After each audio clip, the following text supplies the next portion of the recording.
all the bad organizations, you better pay attention because the Seattle Seahawks just made you look silly.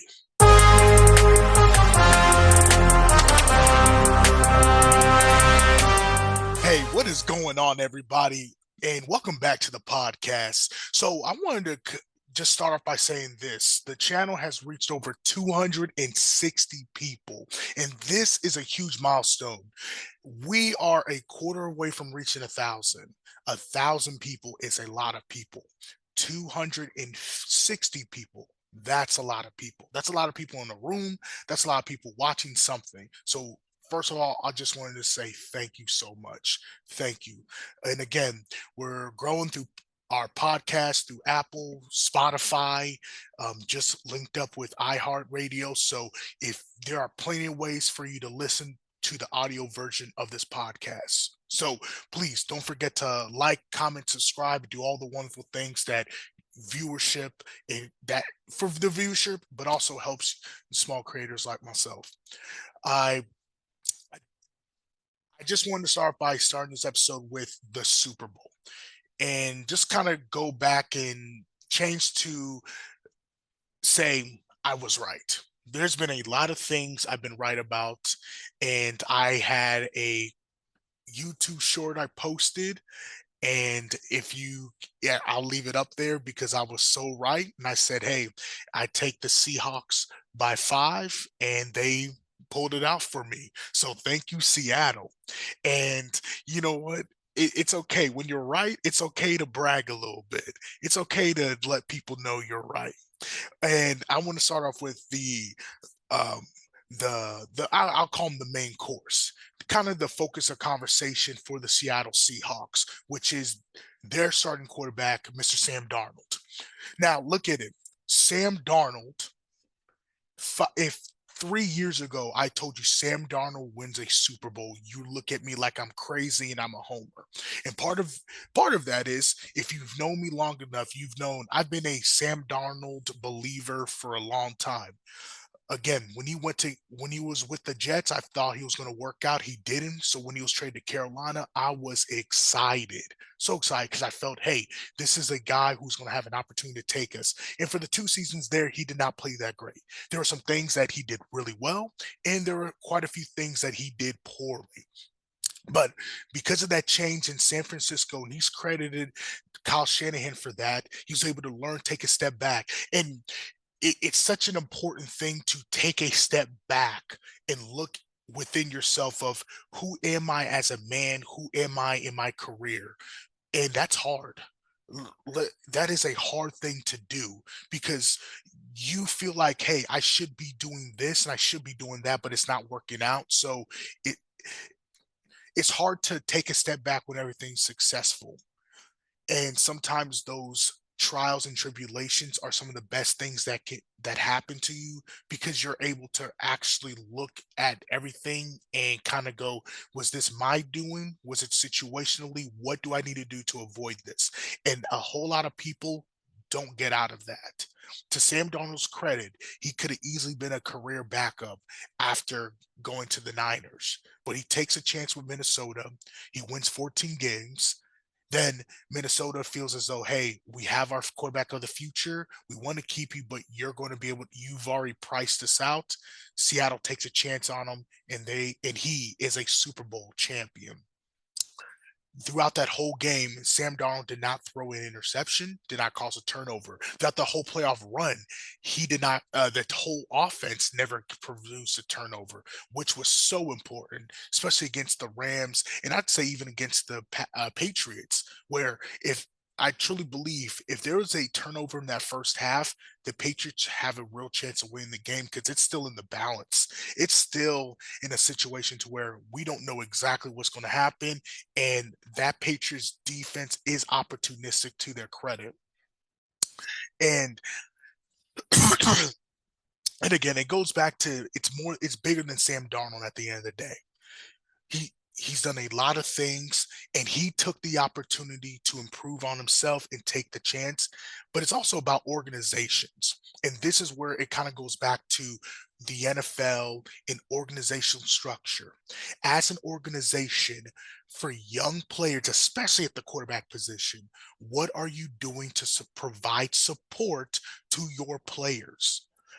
We, if you truly want to win, what are you doing as an organization? This Super Bowl is an indictment on poor organizations. It is because look at the Jets. The Jets are still dysfunctional. I like their coach, but I'm afraid next year he's going to be fired because we're not winning enough. We're just throwing stuff against the wall. Look at the Cardinals, where multiple people have told me, hey, the Raiders job coach is actually a better job than the Cardinals for their division. And it's for all the reasons that I thought it would be a better one than the Raiders. But someone brought up organizationally up top. Do you trust the Bidwells or do you trust the Mark Davis? I would have trusted the Bidwells, but then I was reminded about all the ways they cheap out on their staff, the way the division is structured, the way they are unwilling to actually pay the people that need to be paid, and they're going to hold on to guys or not resign guys because they don't want to pay that extra money. And say what you want about Mark Davis, he's paying he's paying the guys that need to be paid. And when you hear that, when I heard that, I went, you know what? I think the Cardinals may be the worst job in the NFL. I'll even take the Browns over that because at least the Browns, you have a realistic chance of winning your division. You have a path. You have decent players. I think Jimmy Haslam is a little bit impulsive, kind of like what Mark Tepper was a couple years ago. But at least he's trying to win. I when I look at a couple organizations from the Raiders to the Browns, I can at least have the understanding of some of the moves they made and what they're trying to do. They're trying to win. The Cardinals, I don't know if they're trying to win. I don't know if they're actually trying to win because of all the other things around them. And this Super Bowl by the Seattle Seahawks is one of those indictments of, hey, when you have a good owner, ironically, they're going to sell the team because their owner is almost hands off. She she's going to sell it, and whoever's going to earn it, I can almost see whoever's going to pay for that, they're going to pay upwards probably about 7.5 to $8 billion. So eh, she's gonna be fine. But she's gonna be fine. But whoever gets this, they're gonna have to almost understand, hey, you have the Super Bowl champions. Let your people work. Let John Snyder work. Let Mike McDonald work. Let that roster continue to grow and formulate because they have some pieces they can definitely add. But like every team, but they're going to be in a real good position to either move back, trade up to get a guy they really like, because as the champion, you now need to look for ways to improve. The worst thing you can do as a champion is just to sit back and rest on your laurels and bring everybody back. Ask the Tampa Bay Bucks. Ask them. Even with Brady, they brought everybody back and they just weren't the same because everybody already ate. Already, everyone already had that Super Bowl. And there's something said about bringing a veteran, bringing in a couple guys who want to win, who want that experience, and you want to play for them. Organizationally, again, it goes. I go back to organizationally. When you have everything structured, you're doing everything right, you're going to have success. So congratulations to Seattle. When they got rid of Russell Wilson, I felt like it was time to go. Russell needed a new place. Seattle just needed a change of pace, and they were to make the playoffs a couple times. See, Denver bottomed out. They were to get, with that draft pick, they were able to get Witherspoon with 3 sacks at the corner position is just fantastic, including the forced fumble. Walker's going to get paid. If Walker was going to be my sneaky number one running back for the free agent market, and teams like Carolina, the Chiefs, the Browns, teams who needed a solid running back will be able to get him in about $5 to $9 million. I think he's going to make upwards of $12 million next year, and rightly so. When you have a great playoff run, or whoever's going to sign him, they're going to have to get him 12 million because he played fantastically. And when you're in that national stage and you are the Super Bowl MVP, your name gets some respect. So congratulations to him.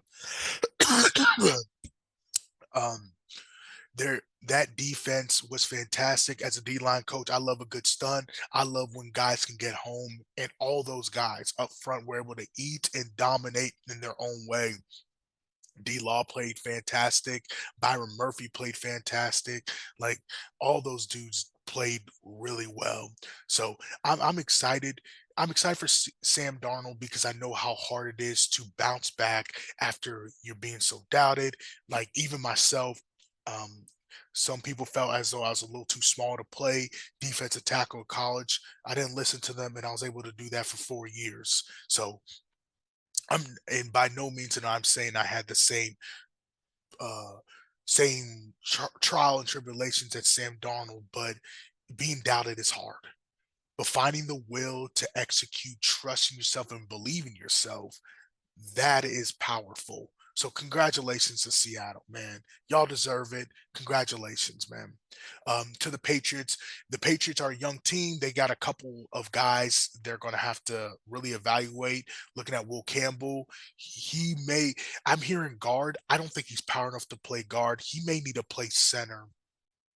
I'll be honest with you because the way they were taking his lunch money, it was not good. Um, it it wasn't good. And I feel so bad for him because he wanted desperately to play that left tackle position. The Patriots drafted him top 10 this year. And as a top 10 tackle, you would have thought he would have been able to stand up to the pressure, and he didn't. Uh, like the Patriots knew he was the weak link by constantly sending help his side, and that's why those Weatherspoon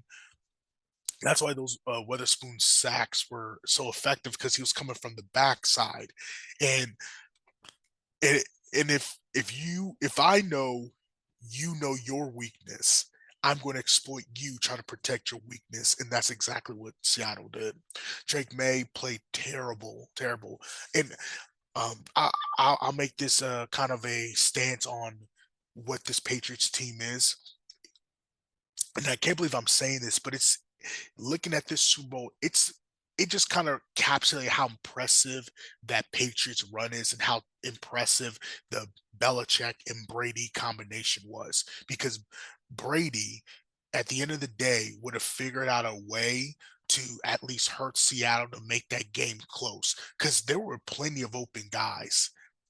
There were plenty. I rewatched some of the stuff, and there was a lot of open guys, and Drake May didn't hit them, didn't see him, just felt like he was rushed. And and and even if they don't win this game, you feel like, hey, Brady's gonna put you in a position to succeed.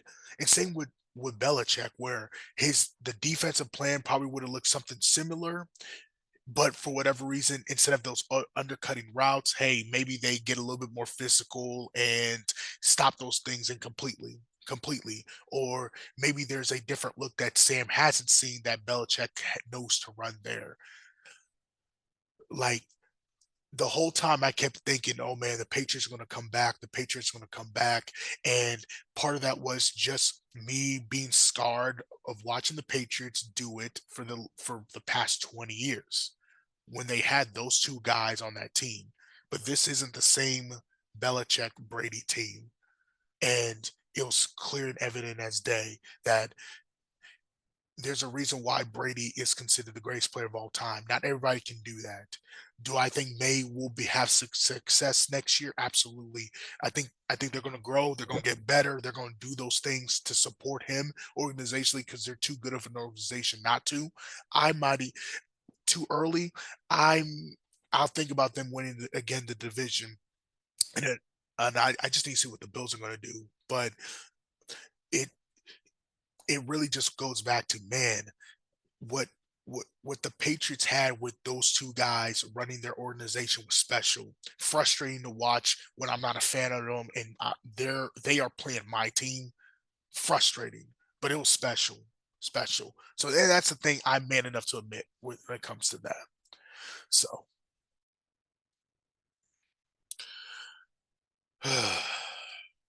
let's go. So I kind of want to make a little transition. So let's do this. Back in November, I wrote an article that was titled Clark Kent is deserving of the Hall of Fame and Luke Kuechly's superhuman career. If you know me, Luke Kuechly is my favorite player growing up. And I say growing up, me and Luke Kuechly are the same age. So there was a little bit of connection. He was the first guy that I was like, man, I could kind of see myself in him. And just for the pure fact of love to watch film, love to play, really put his heart and soul out there. And at the time, that article was kind of a argument because he had reached the top 25 selection committee, part of a plea like, hey, you'd be crazy not to get this guy in. But then also just part reminder for fans of how good this guy was. And even without a Super Bowl, Luke Kuechly had done plenty to get into Canton. Now, months later, in the month of February, Luke Kuechly is in the Hall of Fame. And I just wrote an article by just saying that from Clark Kent to Canton. And so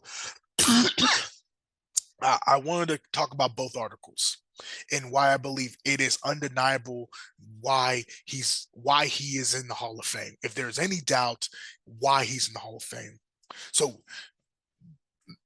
years ago, there's a famous story from TJ Ward when he was in the draft combine and he was looking around, looking at all these weights, and he just sees this guy looking at the weights as well, glasses, lanyard, all this other stuff. He goes to talk to him about it. He turns around, it's Luke Kuechly.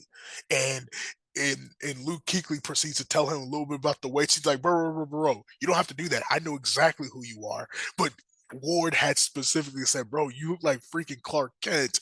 And that comparison just stuck with them. Luke Kuechly, 6'3", 235 when he played. Clark Kent, 6'3", 235. So it's crazy that not only does he look like physically look like Luke Kuechly, he has the same build as him, as Clark Kent. And off the field, both quiet, disciplined, polite. Back in the day, his coach at Boston College would call him the Wonder Boy, and multiple media outlets would say, "Hey, this dude is straight laced, humble, almost invisible in terms of who he is because he doesn't have that loud personality. Think like Ray Lewis, but unlike that comic book version of Clark Kent, there's no clumsiness. Like the man moves around with intention. There's no disguise. This is who he is. He doesn't need that attention, and that's what made that transformation so special when he got to the field. Because um, when Luke Kuechly played the middle linebacker position, he almost mastered the thing. And here's how hard being a good almost Hall of Fame level middle linebacker is. You have to have the physicality of playing defensive end because not only are you shedding blockers, but sometimes you're asked to blitz, sometimes you're asked to run fit, and sometimes you're just, hey, I got to take on a blocker because if I don't, the weak side backer needs to fill that, and if he doesn't, then we're off and going. The anticipation of the defensive back when you're out in coverage, when you have to see it, read the quarterback's eyes, and just trust your instincts and go pick that thing.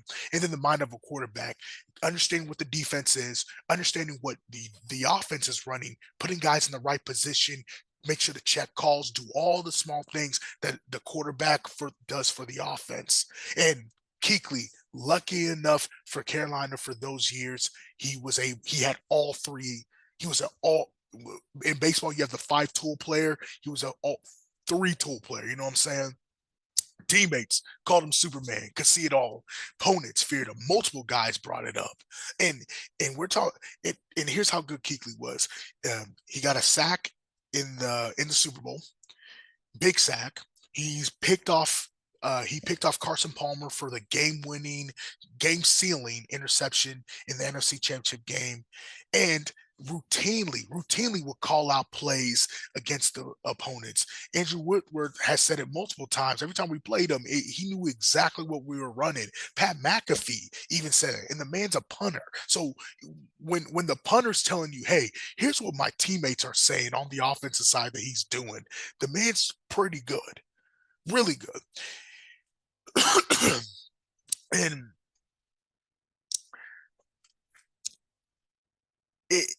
it's not it's so impressive to watch that because yeah, I'm gushing about it, but it's hard. As a coach, I gotta watch a lot of film to get the understanding and tendencies of what a team's doing and how this game is going to lay out. And the fact that and I'm on the sidelines. I'm not having to think, well, I still got to shed that block. And when I played as a defensive lineman, hey, I watched film, but what this guy did was legendary. So the preparation, his instincts, his athleticism, the intelligence to do all that, it's Hall of Fame stuff. And I could lay off all of his achievements in 8 years, 7 Pro Bowls, 5 first-team All-Pro selections. He was the defensive rookie of the year, the defensive player of the year. He made the 2010s All-Decade team. That's just some of all the crazy accolades that the man got. And almost similarly to Patrick Willis, the short career, but that were so stacked with so many accolades. It just made sense that this guy truly deserved to be in Canton, Ohio. And fortunate for him, and I'm going to do everything I possibly can to get there. He's going to be there. He's going to get a gold jacket. He's going to be in the place where where all the great players are. So, congratulations, Luke Kuechly. From a huge fan, a guy who really loved to watch you play. My favorite Carolina Panther. Thank you so much, man, and you truly deserve it. Um, man, we there. Speaking of a lot of accolades, guys, there's a this weekend was good for Carolina because obviously I can talk about Sam Darnold, former I'm on Joe Carolina Panther legend. Hello. And then Luke Kuechly, but also McMillan, Tetairoa. He was able to win Rookie of the Year.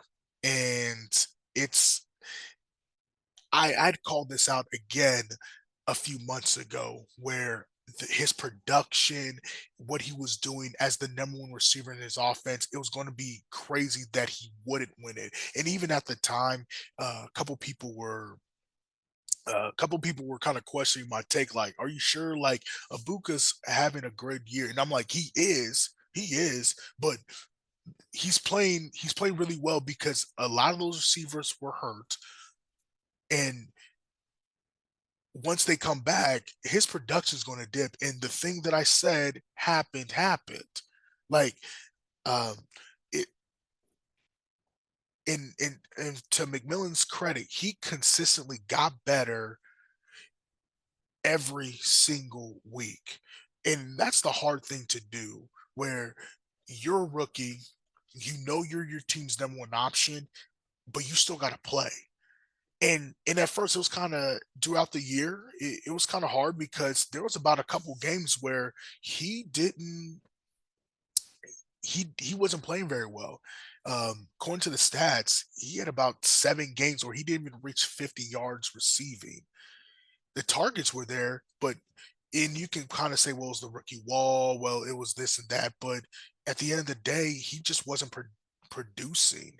And when that happens, it can be frustrating for a rookie. And so he got on track. He was able to develop and play and focus and make some big catches, help lead the receiving room. And and again, as a rookie, that is hard. So I I appreciate what he's doing, and there's been a couple guys who stand out. The big one was the goat of receivers, Jerry Rice, who said, "Hey, he's had a good. This is the rookie year is a good foundation year for him. He's able to see everything, and now the next step is going to be consistency. The thing that's going to separate him." And according to Rice, the thing that separates good players from great players is the consistency. And he's Carolina's going to need him to be consistent, and he can do it. The other thing that kind of scared people that kind of threw me off was the drops. He had 8 drops throughout this year, which on volume doesn't sound a lot, but a lot of them were in key situations that could have made the path for Carolina into the playoffs a lot easier, especially key moments. So once he fixed that up, it it was smooth sailing from there, and I'm really excited for him. Really, really excited. I I need I needed to see him step up this year in terms of the locker room, and his coach has brought up how much of a workhorse he is, how much he's gotten better. Bryce Young is said that he's developed a good connection with him. Those are the two guys I need to hear this year to to really see how much is he improving. And at the end of the day, as a rookie, there's been a there's more I want from him, but as a rookie, I am pleased, so happy. So, and he'll tell you he's not where he wants to be. But for right now, congratulations, McMillan, for being the rookie of the year. Congratulations, man. And I hope that this builds onto something greater and that you continue to be a uh, a leader for this Panthers team and a leader in the league. So, um, I, I'm gonna wrap this up by just saying that I'm I was right. I was right, man. I was right. And you mean who cares? Why does it matter if you're right? Because I know what I'm talking about. You know what I'm saying? Like when you're trying to make a name for yourself, I write a lot of articles, I do a lot of research. I'm not just talking for the sake of talking. And I was right. And I want people to understand that when you watch this content, it's not me just BSing you, that there's real, actual things that we discuss here. This episode's going to be a little shorter because the point isn't just drag out everything. It's about giving you the information that you, the audience, needs. And I hope that when you're listening, you go, I learned something new today. Thank you for saying that. Thank you for sharing that. Because this is what it is. As a coach, I want you to be a better person than you were yesterday for tomorrow, because your tomorrow is where you're going. So, um, let's wrap this up by just saying this. There's been a lot of issues with our country lately in terms of political discourse, and this isn't a political channel by any means, but I'll just say this: make sure to love your neighbor, treat your neighbor as yourself. Don't be afraid to call out the things that are wrong.